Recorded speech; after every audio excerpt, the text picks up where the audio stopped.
Welcome to the latest episode of our podcast series for financial advisors. Today's episode is Ex-Merrill ACTM Chair to Independent Business Owner, a former insider's point of view. It's a conversation with Louis Diamond and Kelly Milligan, managing partner of Quorum Private Wealth.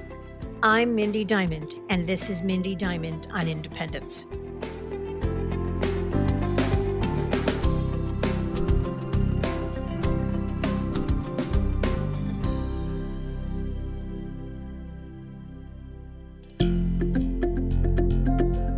This podcast is available on our website, diamond-consultants.com, as well as Apple Podcasts and other major podcast platforms. If you are not already a subscriber and want to be notified of new show releases, please subscribe right on your favorite podcast platform or on the episode page on our website. For Apple Podcast users, I'd be grateful if you'd give the show a review. Your input helps us to make the series better and alerts other advisors like you who may find the content to be relevant. And while you're at it, if you know others who are considering change or simply looking to learn more about the industry landscape, please feel free to share this episode or the series widely. When you have clients with complex needs, it can be difficult to serve them from within a large firm because at the end of the day, the big brokerages have little choice but to set rules to govern thousands of advisors in a way that is profitable and efficient. And making concessions to special requests, while many veteran advisors will share was practiced in the past, is something that rarely, if ever, happens today. It's a scenario experienced by even top of the food chain folks like a former chair of Merrill's Advisory Council to Management, or known as ACTM. And in this instance, we're talking about Kelly Milligan, who was a member of the ACTM from 2015 to 2018, serving as its chair in 2017. The Advisory Council was established as a conduit for advisor feedback at Merrill Lynch to management on issues surrounding the direction of the wealth management business, its compensation, and practice management. As a result, members of this illustrious council are privy to inside baseball on Merrill's direction, oftentimes well before their colleagues.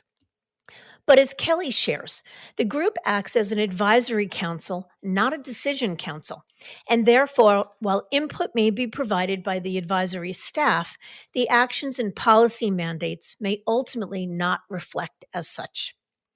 Regardless, being a part of the ACTM is prestigious, and chair even more so, and is reflective of Kelly's extraordinary career over more than 2 decades with his firm. He started from ground zero and built the business along with partner Mike Barry and their team to over $1.5 billion in managed assets. He credits Merrill for providing the right environment to build and grow their business, which caters to corporate executives, business owners, and professionals. But over time, the culture at Merrill changed, and their ability to serve the specialized needs of their clients was met with many more no's than yeses. As Kelly put it, the merger with Bank of America created a culture that shifted from one being focused on accomplishing things for clients to one being focused on eliminating risk to the firm. So what happens when you're limited by what you can do for your clients? You need to make a choice. Live with the status quo or consider a path that would expand your ability to serve clients and grow the business on your own terms. And Kelly and the team chose the latter. In April of 2021, they left Merrill to launch Quorum Private Wealth in Walnut Creek, California, with the support of Sanctuary Wealth, the platform founded by former Merrill alum Jim Dixon. In this episode, Louis and Kelly talk about life in the pre-Bank of America days, the shift in culture, and the impact on business. Kelly discusses his role on the Advisory Council and how that experience shaped his thinking. They explore the choice to go with Sanctuary, to build Quorum, and the other options they looked at, their journey since the launch, and their vision for the future, plus much more. So let's get to it.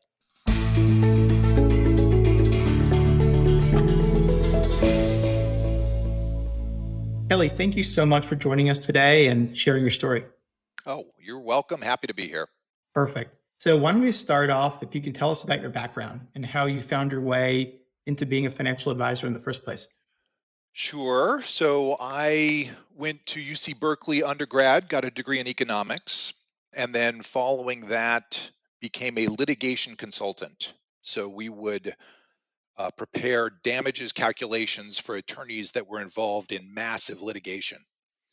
Then we would provide expert witness testimony as to our findings. And so I was very comfortable talking with general counsels and CEOs and CFOs in that capacity.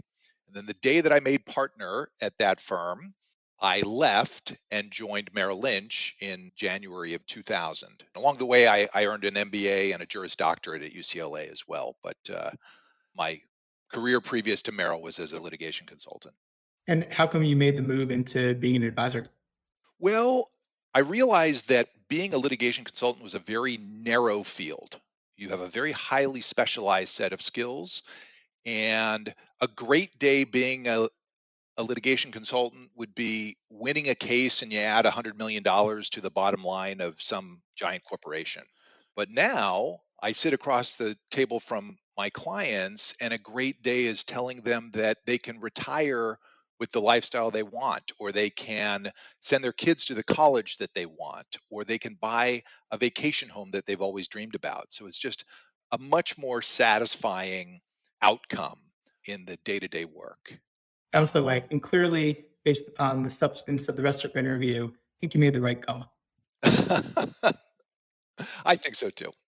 So, you started with Merrill right in the year 2000. What was it like starting a new career during the height of the dot-com crash?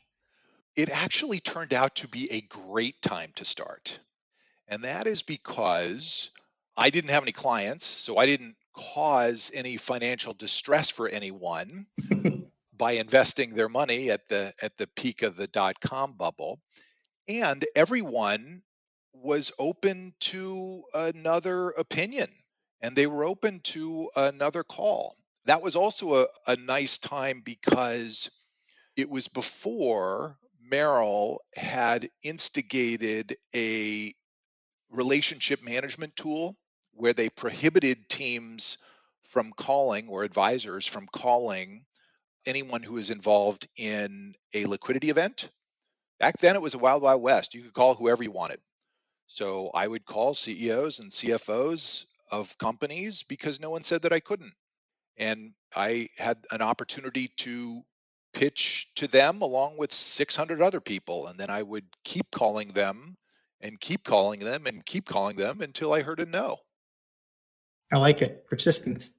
Let's talk about your business at Merrill. Let's talk about the time period. We're going to talk about kind of the data capture point right before you guys moved. So, what did the business look like as far as number of advisors, folks on your team, client assets, or any other metric you care to share? So we had about a billion and a half under management, although that is a qualified number because Merrill counts liabilities as assets, which is a strange way to do it. We have 8 people on the team, 4 financial advisors and 4 client associates at the time. And we had about 150 family units, I would say. So often we work with multifamily clients. So we might have mom and dad and sons and daughters. So we probably had about 250 rooftops that we interact with, but I'd say 150 households. Congratulations. That's a heck of a business and makes sense why you kind of elevated to where you did. But I'm curious, what was your secret to success to becoming a nationally ranked Forbes advisor in fairly short order? So 20 or so years at Merrill before leaving and building such a successful business. What led to your success? What was your secret to getting to where you were? Well, I would say being focused on a specific client set, we were pretty judicious about the clients that we wanted to serve. So we really now, as then, only serve 3 kinds of clients. And those are executives of public companies, business owners and entrepreneurs, and professionals, doctors, dentists, lawyers, CPAs, consultants, investment bankers. And we really wanted to deliver to them a very high touch service model that took complexity off of their plate. So many of these people have this commonality of typically very complex financial circumstances. They may have trusts, they may have philanthropic goals, they may be borrowing money, they may be investing money, they may have their own businesses. A lot of complexity to deal with, and they just want a team to take that, be proactive about what they should do, and allow them to focus on what made them wealthy in the first place. And that's the model we have run from the beginning. So our clients tend to be larger, more complex, and we love it because there's more challenge and every day is different. Yeah, and I love the focus on the specific segment of clients. I would assume too, and we'll talk about it in a little bit, but that probably did help your marketing message as you were going independent and trying not to be all things to all people and focusing more on what makes you unique. Probably helps with capturing referrals, and appreciate you sharing part of your playbook. Yeah. So, what were some of the best parts of being a Merrill financial advisor over the years? That's the first part of the question. And the follow up would be, did that change as time went on? Did what it meant to be a Merrill advisor change? Well, we always told clients that anything you can conceive of doing financially, you can get done at Merrill. I mean, it is a big firm with big firm resources. You can confidently represent that and generally deliver that. What changed over time? Well, one thing, and I'm sure we'll get into this, that changed over time was they implemented this compensation system called Growth Grid, which was certainly detrimental to our business model. Growth Grid said that if you don't grow by a certain number of households per year per FA on the team, then we will penalize your grid. So for a team like ours that had 4 financial advisors, we had to grow by 6 households in the first version of this, and it iterated over time. We had to grow by 6 households per FA on the team. So if we got 24 new households, we won, quote unquote, one growth grid. If we got 23, you lose growth grid. So it's a cliff. And so that really caused us to kind of erode the type of client that we were looking for. It shifted from one of those 3 segments to really any client we could bring in the door, because we got to have 24 clients at the end of the year to win growth grid. So we literally found ourselves onboarding a $251,000 client that would buy CDs. And we were looking at ourselves going, what are we doing here? This isn't doing that client any favors. It's certainly not doing our staff or us any favors. But that was the game. Interesting. So, outside of growth grid, were there other things about being an advisor at Merrill? Because people speak very highly about what it was like to be a Merrill advisor.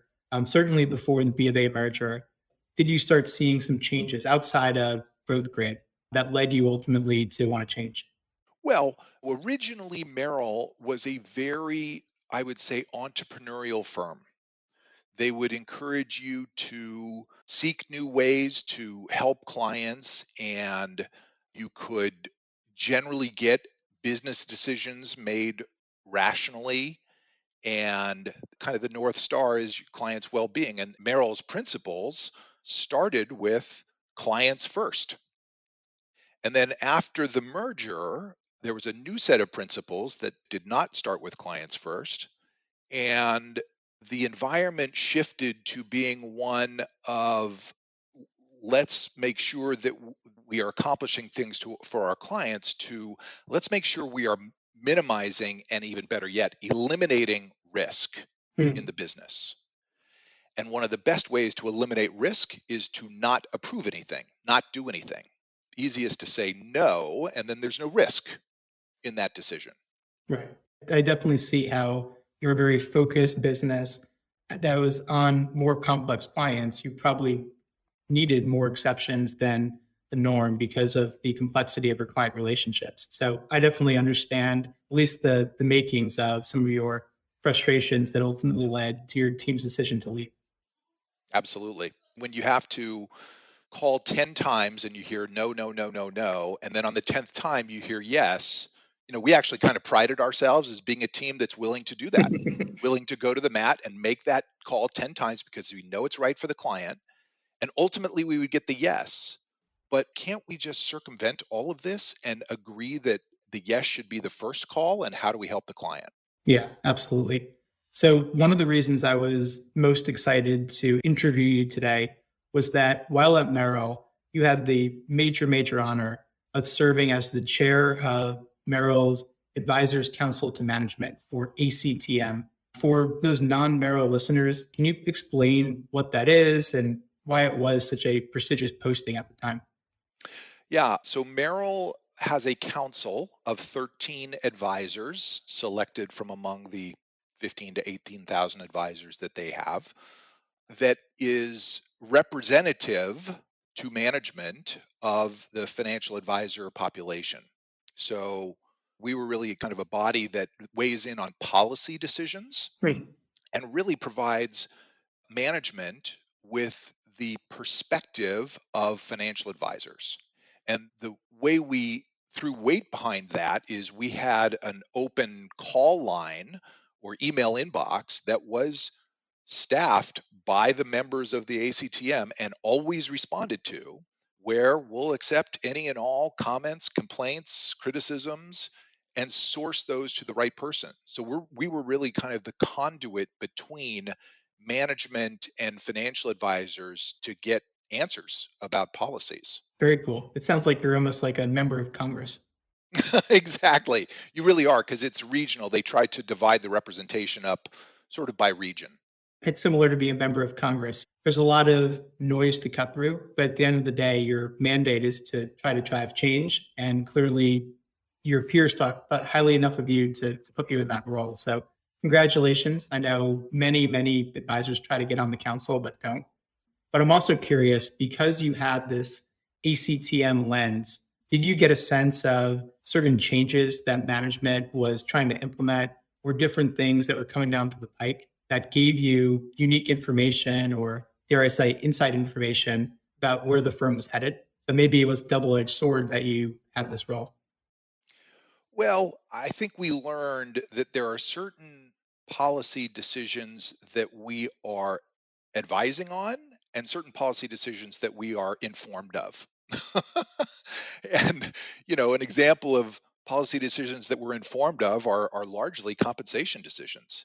If they have to make a compensation change, they're going to inform us and we can object all we want. But ultimately, if the mandate is, look, you got to take $150 million out of labor expense, they do it. And we can tell them, well, the reaction is going to be visceral, all we want. But ultimately, we're the advisory council to management, not the decision council for Mm. management. Right. Something like the name change to Merrill, which in my opinion was confusing. The first time I heard about it, I asked, you mean Merrill the shoe company? So I think we were pretty vocal about, this is confusing and we're kind of obfuscating Merrill Edge with Merrill Advisory. And there's a huge expense to this. Why would we give up on a name that we spent over a century building and branding? And they were like, okay, great. Thank you. Your reaction is noted. And the next week it was like, guess what? We're changing to Merrill. Right. Some things are informational. Mhm. Some things we did affect policy changes on. So, for example, if we wanted a certain report in our reporting package, we could explain the reasons why they should prioritize that and try to get that to be higher in the work list than other items.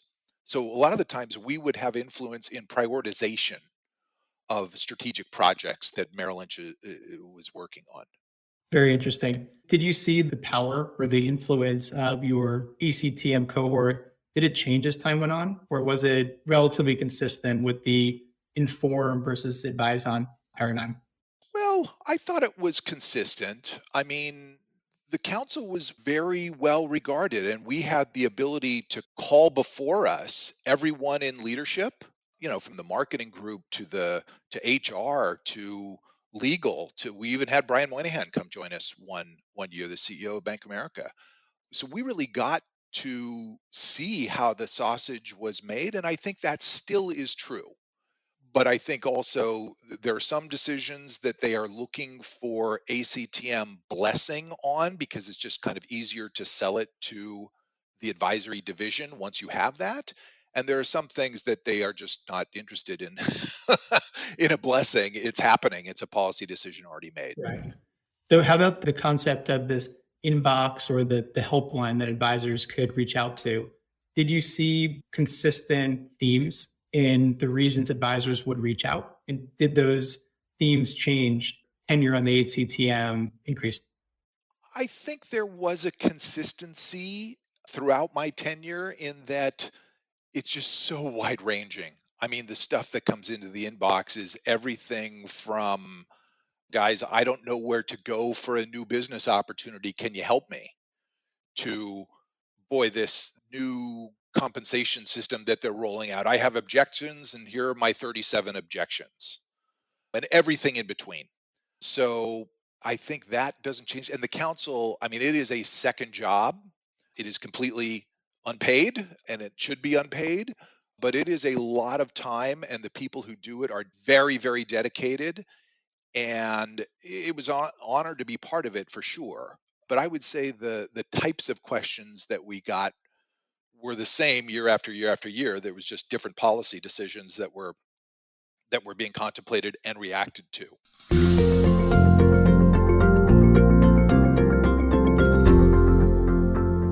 You're kind of analyzing the state of the Merrill advisors, kind of the overall sentiment, which I think naturally you get a perspective on in that role. When you left and you gave up the ACTM chair title, how would you describe the overall sentiment of the company and especially of the advisor ranks?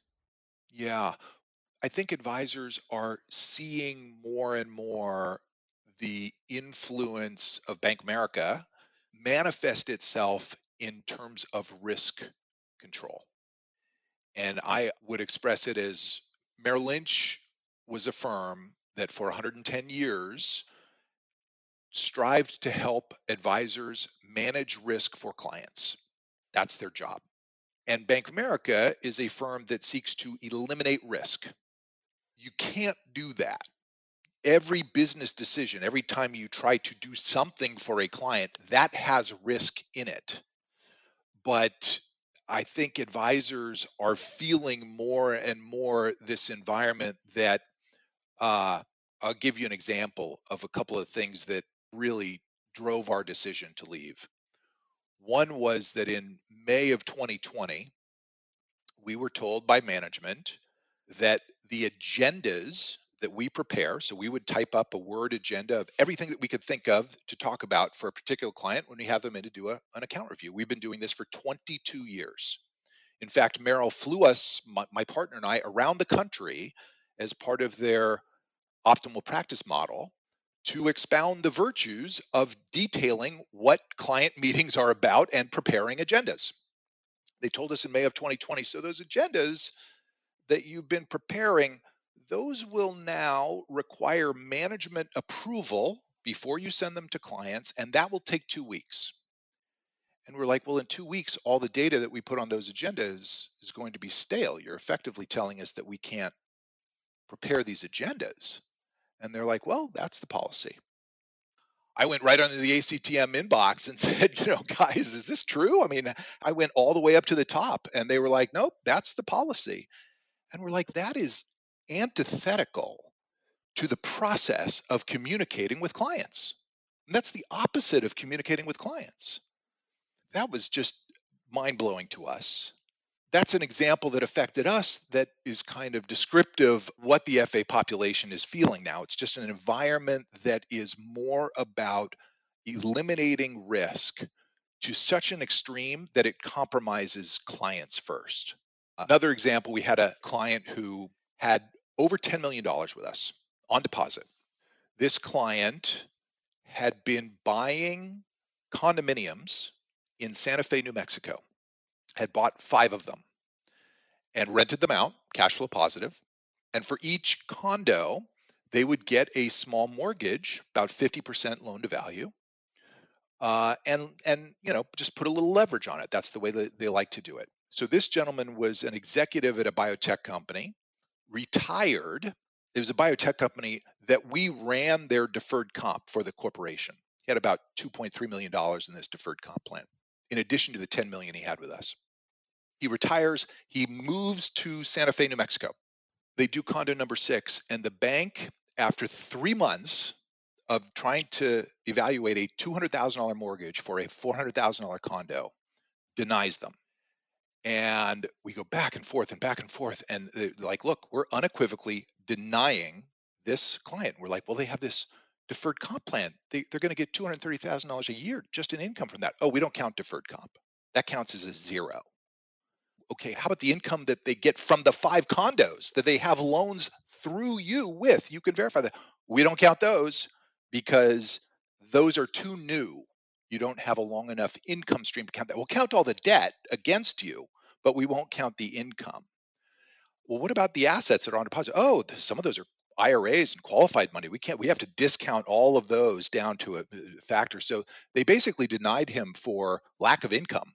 Guy has $10 million with us and a $2.3 million deferred comp plan. So they were like, Kelly, this is insane. We love you and your team, but we're leaving Merrill because this is nuts. And I was like, look, I agree with you. This is crazy. It's this environment of risk elimination. They said on the way out, anything we should do on our way out? And I said, let me give you an email for Brian Moynihan, and you should just email him about your experience. And don't be inflammatory, just tell them factually what happened. So they wrote it very factually. The next day, loan approved. After being unequivocally denied, the next day, loan approved. And it's like, that Brian Moynihan is now the underwriting department? I mean, that's how we're treating ultra high net worth clients, like that? So it's just the environment has, I think, changed to such one of this myopic focus on eliminating risk, which is irrational, that it's very, very difficult to deliver the type of client service that we think our clients deserve. Yeah, it sounds that way. And that's usually the straw that breaks the camel's back. We normally see a lot of different issues kind of bubble up when there's compensation plan changes, similar to the growth rate that you talked about, or where certain policies which are annoying and inefficient. But when you start losing clients, or you start losing the ability to prospect for the types of clients that you want, that's usually a light bulb moment for teams of advisors. So I wanted to spend the rest of the interview talking about the launch of Quorum Private Wealth. But real quick, just one last question on kind of your views on Merrill. Can you just comment on Merrill's overall strategy right now? So very publicly, they're not looking to recruit many experienced advisors like your team, and they're still part of protocol, but definitely focusing the business in a different way. Can you just comment overall on where you see the company headed and whether you think it's a positive or a negative? Well, the overall strategy of Merrill, I think only Brian Moynihan really knows what that is, and I can only guess.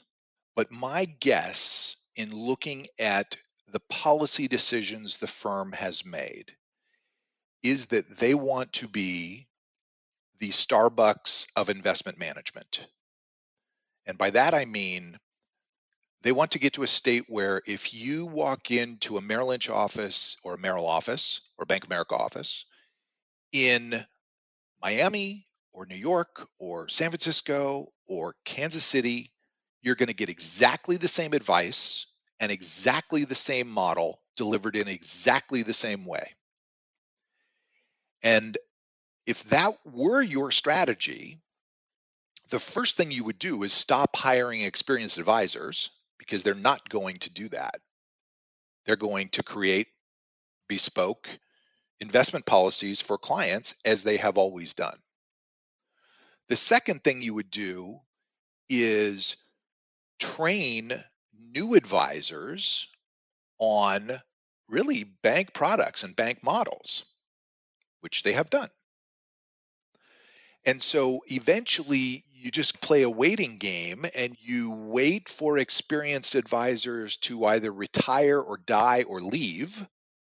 And then you are left with a workforce that is trained by the bank to sell a very limited number of specified firm run models. And what happens is your risk goes to zero because it can all be monitored, it can all be documented. So it's far more profitable for the firm to get 1,000 $100,000 clients than it is to have $110 million clients. Far more profitable because you can sell how many auto loans and credit cards and bank accounts and checking accounts and mortgages can you sell to 1,000 $100,000 clients. It's way more profitable for the firm, and the risk is so much lower. And I think that's the direction they're taking. At least all the policy decisions they've made points to that assumption. I think it's a fascinating commentary. I mean, it sounds like it's a pretty brilliant strategy. And if you're in one of your MBA classes and studying a company, it sounds like a pretty good idea. But I certainly understand why an experienced, very high-end advisor like yourself started to see some issue with the approach and kind of the way the firm was headed. So perfect segue into talking about your due diligence process that ultimately culminated in the launch of Quorum Private Wealth in April of 2021. So you ultimately launched in partnership with Sanctuary Wealth, ran by Jim Dixon and Vince Fertitta, ex-Merrill executives. But curious, up until you committed to Sanctuary, what did your process look like? What types of firms or firms did you consider? And why did you pick Sanctuary? Yeah. Well, I would say our process actually started with a team meeting we did. So every 6 months, we take our team offsite and we sat down with the whole team. And our senior partner led us through this exercise of he had one whiteboard and he said, on this whiteboard, we're going to list everything that we love about now working for Merrill. And on this whiteboard, we're going to put down all of our pain points. And so the team just started going at it. And the first whiteboard, we got about 3/4 of the way down the page of a lot of great things that there are about Merrill. It really is. I mean, I owe Merrill a lot. I mean, I spent 22 great years there. They do integration really well. And by that, I mean they integrate banking and wealth management together very well. Their technology is fabulous, integrated, all works together. Now, I wouldn't say it is maintained and updated well, but it all works together. Firm has a big brand name that is pretty well recognized, and the people there are really good people. I loved my Merrill colleagues. So there's a lot of good things that filled the first whiteboard. The second whiteboard, we had to cut it off at 4 pages of pain points. I mean, big picture stuff like the way the firm is dealing with risk to nitty gritty, like, tell me why I need to take a firm mandate that explains what a bank teller in Singapore has to do for a new client. I mean, why do I have to take that firm mandate? Not to say that now I don't have to take firm mandates. Sanctuary has that too, but they're rational at least. So that's where it started. At the end of that exercise, we said to the team, look, we don't know if we should leave or not. But I think after this exercise, we owe it to ourselves and we owe it to our clients to go kick the tires and see what's out there and be resolved to accept that perhaps the grass is not greener elsewhere. We have to be willing to come to that conclusion too. So we started first with the other wirehouses, the Wells Fargos and the Morgan Stanleys and the UBSs, and we took maybe a couple hours to dispense with that notion because that just seemed like a big lateral to us. Certainly, they would pay you a check to come, but you're still working for generally a big corporation with their own agenda that's going to make the same type of irritating policy decisions that the current corporation that we're working at is making. So then we looked at like a regional bank, and we were very close with this regional bank that offered banking as a very positive experience. And we were like, well, if now we are experiencing banking as a giant client negative, let's at least go to a benign bank that turns banking into a positive. And we were very, very close to signing, but two things prevented us. The first was that for some odd reason, the bank was unwilling to let us market ourselves or represent ourselves as a team. They're like, nope, you're all part of this bank, and we'll put your face out there, and you're part of the bank's army now. So even though you're a team and you've always been a team, you're not going to represent yourself in a team website. So we just thought that was odd. And then the second thing was the translation to that bank was very poor, meaning that we use a lot of managed money, separately managed accounts. So we wanted to make sure that any managers that we used would be available at the firm we went to. We didn't want to hand clients a big tax bill for the privilege of joining us at our new venture. So it was a very poor translation at that bank. So then we looked at other firms like kind of a Rockefeller type of firm. And our challenge there was that, again, the translation was low. Again, you are a W-2 employee, and it's a big recognizable name, but I don't know if their policy decisions are going to be any different than anybody else's policy decisions. You're an employee. So we went through all of that exercise and finally came to the conclusion, gosh, if our biggest challenge is that we don't want to subject ourselves to irrational policy decisions that can interfere with our ability to help clients. Should we look at independence?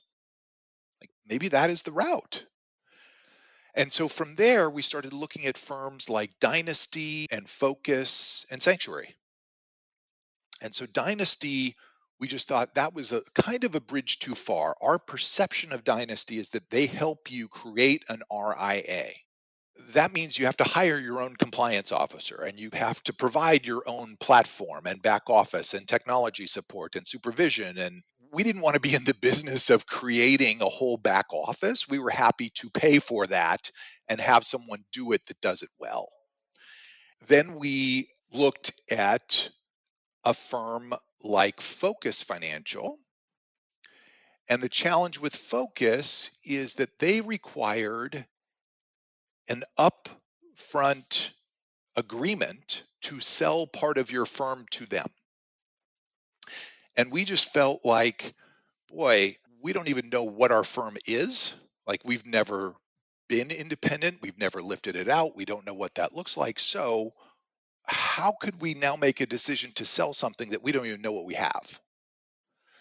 Not to mention the asymmetry of information there. Focus has done 100 transactions in the last year, and we have done 0. Who's going to win in that transaction? So we decided against them, and then we found Sanctuary.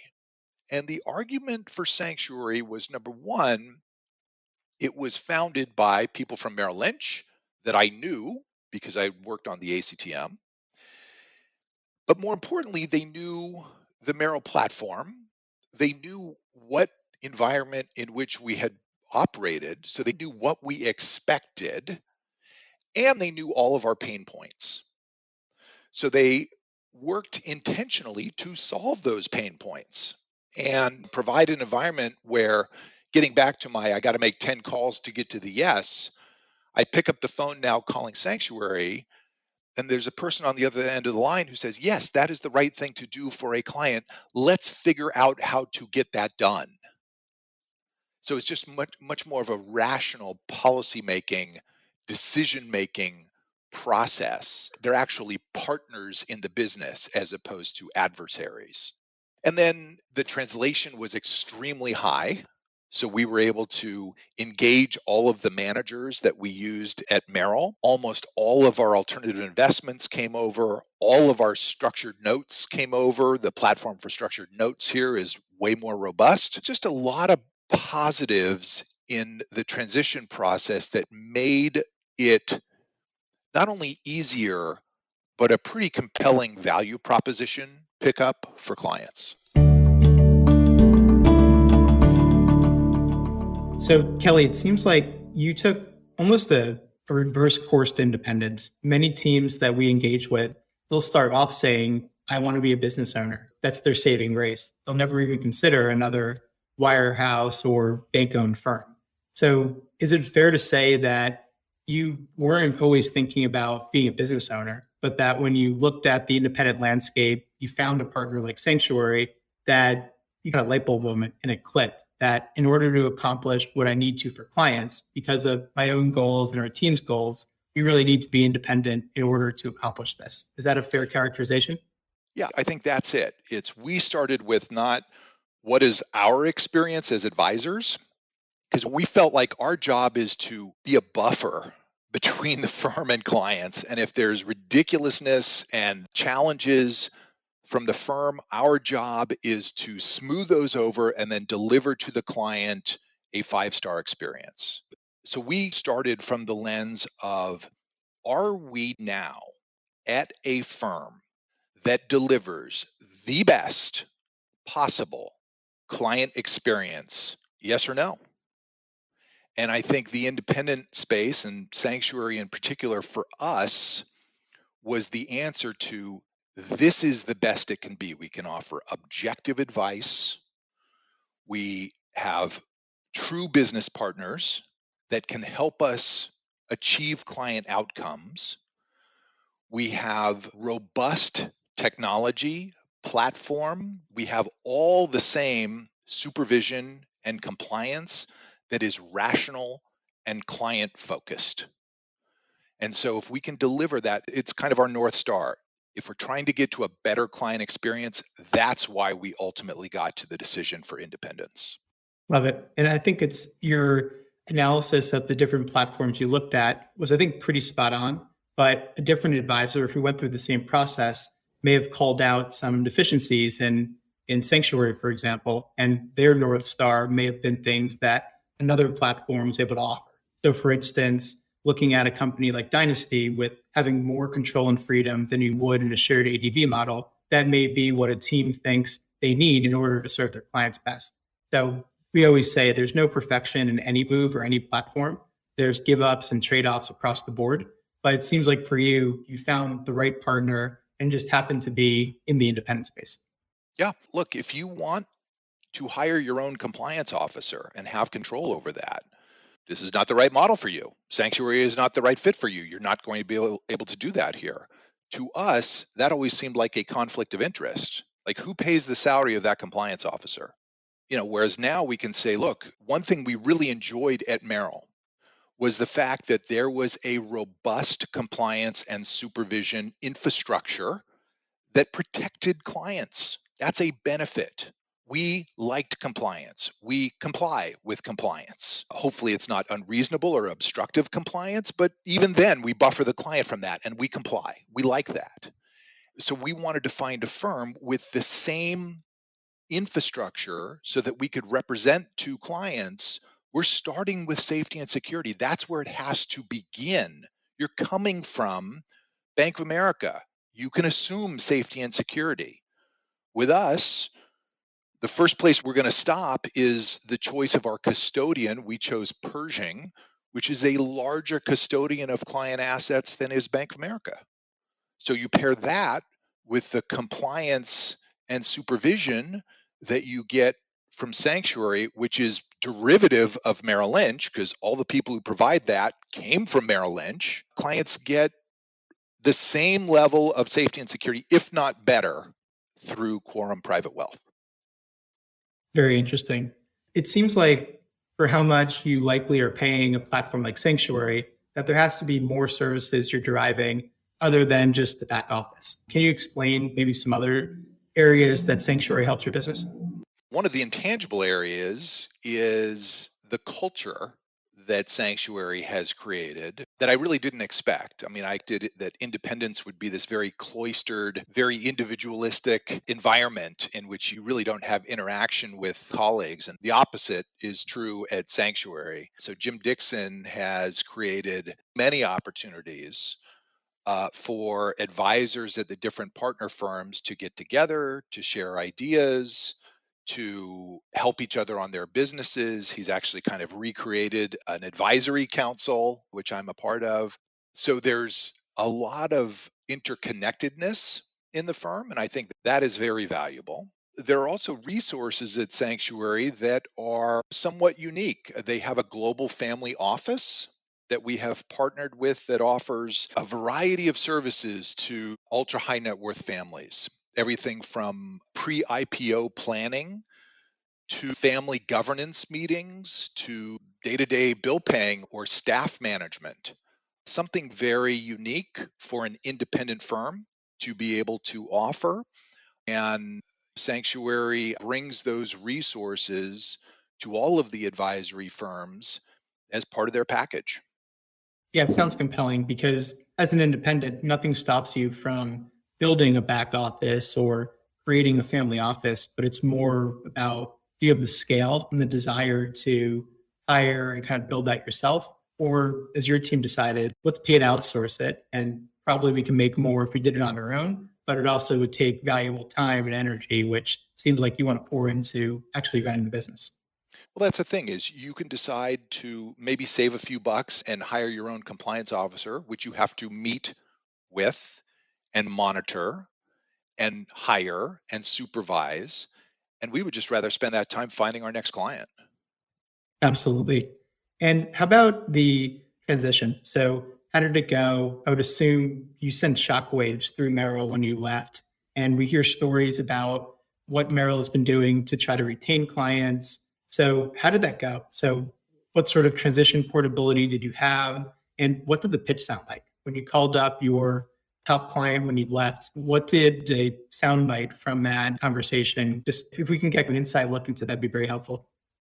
Well, first of all, I'm humbled by the idea that we send shockwaves through anything. I don't think that's true. Merrill loses advisors every day, so we are one in quite a multitude. But the transition went well. 91% of our clients that we wanted have joined us, so that is fortunate. We're still working. There are a few folks that haven't joined us that we would really have hoped would have joined us. But I would say overall the transition went well. I cannot understate the amount of work it is.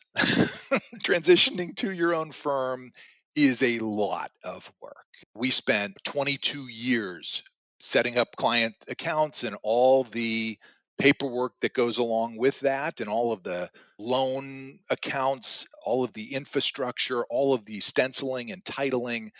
I mean, that is a lot of documentation, and you're trying to recreate that in 4 months. So just be prepared. It's a lot of work, but it's also an opportunity to reconnect with your client.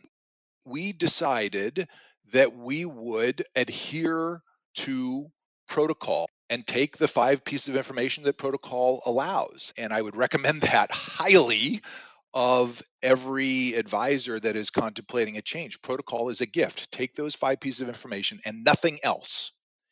And then go call your clients, explain your reasoning, why you left, and collect the other information that you need at that time from those clients. So you asked about what our pitch was, what our calls went like with clients. First shock, we were a pretty entrenched team at Merrill, and we did not call any of our clients ahead of time. You should never do that. That's not allowed, and it's not part of protocol. And I think you owe your employer a duty of loyalty up until the second that you resign.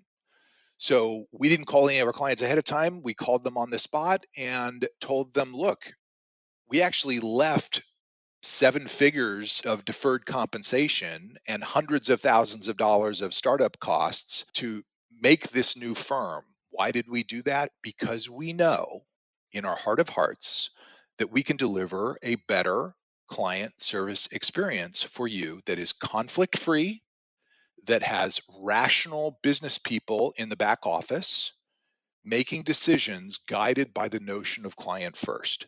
That's why we did this and no other reason, because believe me, it's a lot of work. And if we could have avoided it, we would have. But we made the decision purely for clients. And that resonated very well.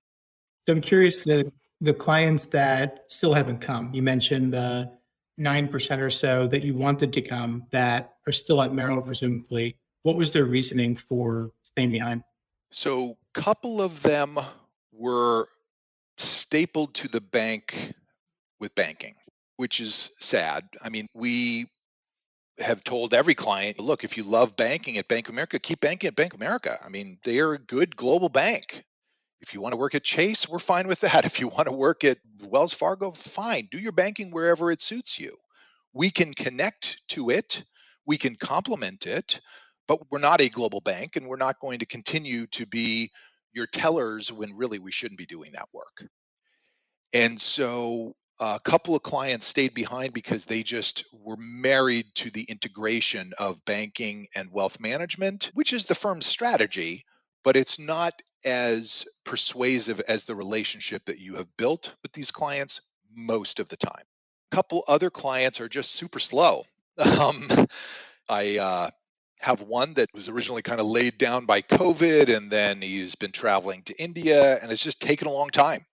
And he's a slow decision maker to begin with. And then I have another client that is a corporation whose corporate benefit plan takes a board resolution to move. And so they are going to be transitioning in August. It's been more than a year. That happens. So for various reasons, there are the stragglers. But on the flip side, we've had 26 new households referred to us Wow. that we didn't have at Merrill. And that part has been really something. The referability goes way up. How come? Well, I mean, part of it is that clients hear how passionate you are. You've recommitted to the business. You have a new tool set. You're excited. You're enthusiastic. You're engaged. So there's that aspect. And because you are reprofiling them, it's an opportunity to say, oh, so give me your family tree here. What are your parents doing? What are your siblings doing? Do they need a second set of trained eyes to look after their financial affairs? Very interesting. I got two more questions for you. So the first one, can you just give me one positive and one negative that's been a surprise about being independent? So we'll say one unexpected positive and then one negative that you did not anticipate beforehand. Well, I would say one positive is to learn how many policies were really just Merrill policies made up by Merrill, actually not SEC rules or FINRA rules. So I'll give you an example of that. At Merrill, if we had a client who took an overseas assignment, say had to go to the UK for their company, you have to give that client up. You have to give that client to what's called the accommodation unit. People who have never met this client before, don't know anything about them. They are removed from your book and you are completely detached from that client. You basically have to fire that client. And Merrill took the view, and I think it was really reinforced by Bank of America, that, hey, that's a different legal regulatory risk structure. And you as an FA are not equipped to deal with that client in that regulatory risk environment. You don't know what the rules of dealing with clients in the UK are. And therefore, we're going to put it with people who just do that. And you're like, well, wait a minute. This is a great client of mine. I've known them for 20 years. I know everything about their, we don't care. Accommodation unit. And when we get to sanctuary, they're like, wait a minute. It's a US citizen living in a normal country. So they're not living in North Korea or they're not living in Iran or, yeah, okay. And yeah, it's perfectly fine to work with them. We're like, what? We thought that was like a FINRA rule or something. Like, no, that's not a FINRA rule. That's a Merrill rule. That's a Merrill risk decision. So we were actually referred a couple of clients by Merrill FAs who would rather see them go to us than the accommodation unit. So that was a surprise and refreshing, and just to have a greater awareness of what the actual rules are and where it's a firm policy decision as opposed to a law or a regulation. That was a positive. The negatives are probably little niggly stuff. Like we found out when we came to our custodian, Pershing, that for some reason they don't allow self-service journal entries between trust accounts. So at Bank of America, people could just go on to the Bank of America app and journal money from account A to account B. If they want to do that now, if they're trust accounts, they have to call us to do that. We're like, what? Like, how could you not have that basic capability? They're aware, they realize that is a deficiency and they're working on it, but it's not there yet. So the things that you're used to and that you assume at Merrill, if you discover that's missing, it's just like a little pain point. But I will tell you that Sanctuary, because of their relationship with our custodian, Pershing, loud voice when it comes to making system improvements. So if they say, look, Pershing, our teams need this functionality, this capability, Pershing actually listens and more often than not implements a solution rapidly. Whereas at Merrill, it was always, hey, here's an issue. Okay, well, we think we can budget some like $1 billion to deal with that in 2025. Like what? It's just like adding nickname to accounts. Yeah, that's $1 billion. So it's a very different, much more nimble environment. And I would say the negatives are small, nitpicky things as opposed to large operational things. Makes sense. And again, nothing's ever going to be perfect. And at the end of the day, Bank of America is still an incredibly well-run organization, and you had comfort. You're there for 20 plus years. You figured out the rules of the road. You had the people to call, and your team had a certain way of doing things. But on par, it sounds like the gains and what we're able to do for clients far outweigh the negatives. We think so.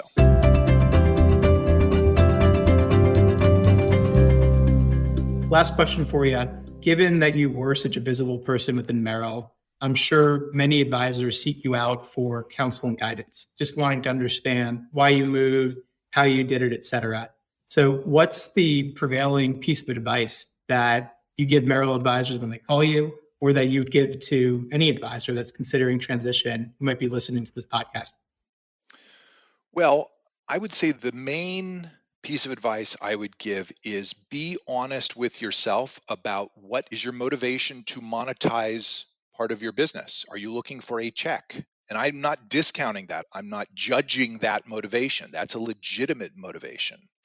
If that's the case, then the due diligence path that you take may be very different than the one that we took. We weren't looking for a check. We weren't looking for immediate monetization. I think ultimately the monetization will be better of our business as an independent business in the long run, but in the short run, we didn't need a check.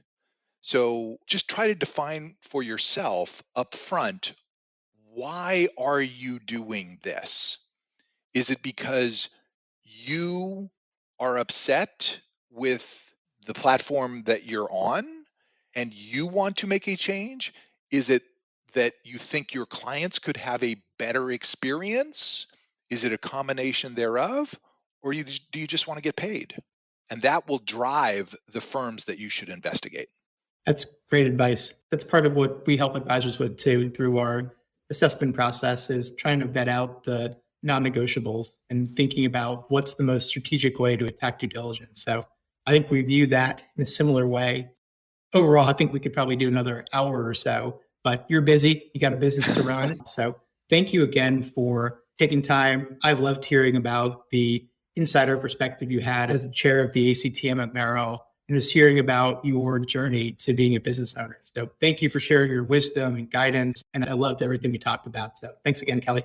I appreciate you having me on, Lewis. You have a great day.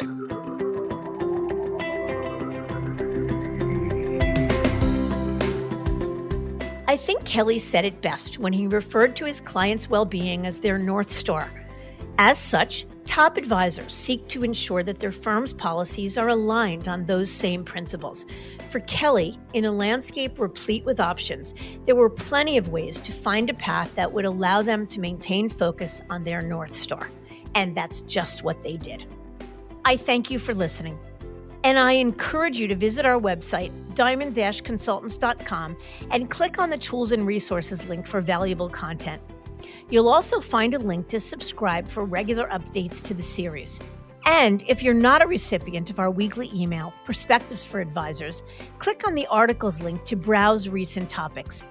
These written pieces are an ideal way of staying informed about what's going on in the wealth management space without expending the energy that full-on exploration requires.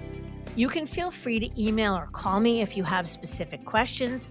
I can be reached at 973-476-8578, which is my cell, or by email mdiamond@diamond-consultants.com. Please note that all requests are handled with complete discretion and confidentiality. And keep in mind that our services are available without cost to the advisor. You can see our website for more information. And again, if you enjoyed this episode, please feel free to share it with a colleague who might benefit from its content. If you're listening on the Apple Podcasts app, I'd be grateful if you gave it a star rating and a review. It will let other advisors know it's a show worth their time to listen to. This is Mindy Diamond on Independence.